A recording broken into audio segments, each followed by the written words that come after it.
There's also Mike Pence. Hey, Mike Pence. This interesting publication here called Vox. I'm sorry, it's not even Vox anymore. It's Axios. Sorry. This is Axios, right? Honor, I think it means in Greek. Axios says that Pence is taking advantage of his advisors, and he is maintaining a polite distance from Trump. In other words, Pence's problem is he's got to appear as supportive, as loyal, as willing to do whatever it takes to support his wonderful hero Trump, but at the same time not so close that he seems to be sucked into the maelstrom of these idiotic antics, right? The scurrilous Twitters, the various threats issued, and then, of course, the fact that it's getting ugly with the Alexandria grand jury and other effects, other tentacles of the Bob Mueller investigation, right? So that's Pence. Pence is waiting for his opportunity, needless to say. And then, in terms of an actual resistance, we reported last week on this bill. So it's Jamie Raskin, good new left liberal congressman here from Southern Maryland.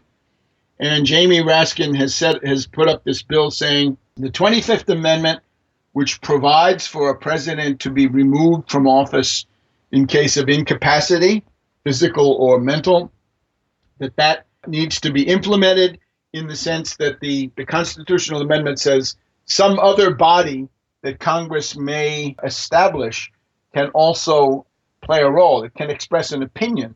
So you remember he wanted to have medical doctors, historians. He wanted to have a kind of bipartisan, nonpartisan, superpartisan committee of experts that could offer an opinion about whether a president is, in fact, incapacitated. So the news is we have 25 Democratic co-sponsors on that bill.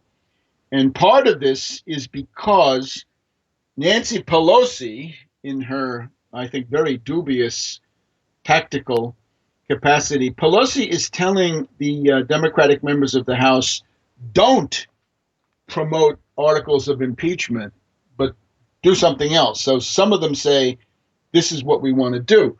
The ones who do advocate impeachment, right? One distinguished one is Brad Sherman, congressman from California. He's got articles of impeachment coming, and a couple of others, right? We got a congressman from Texas and some others. So all of that is going to go into overdrive. Now, the other thing is the debt limit. The clock is getting eaten up, and that is part of the effect of these crazy tweets, right? The Mika and Joe and CNN and all the other ludicrous themes that so consume the day-to-day here. The Republicans will be under significant pressure to either pass something on Obamacare, to put up or shut up, in effect, right? Are they going to pass anything or are they not? There are all kinds of ideas floating, right? There was one report that the people around Mitch McConnell were saying, well, there's this 3.9% tax on the highest incomes, investment income for the richest people that is used right now to pay for some of the Obamacare subsidies. And they, of course, had promised to get rid of that. And then there were trial balloons floated, right? Leaks that maybe we could keep in force this 3.9% surtax on the investment income, unearned investment income of the super rich, and try to use that to keep the losses, the healthcare losses to somewhat lesser level. And then that, of course, was blown away by a backlash. And then there's also this idea that you could, if the ultra-reactionary caucus around Cruz and Paul and Lee and Johnson, if they are simply completely obdurate, right, they won't vote for anything, then you could shift over into the Democrats, right, and try to find, Manchin or somebody like this to vote for something.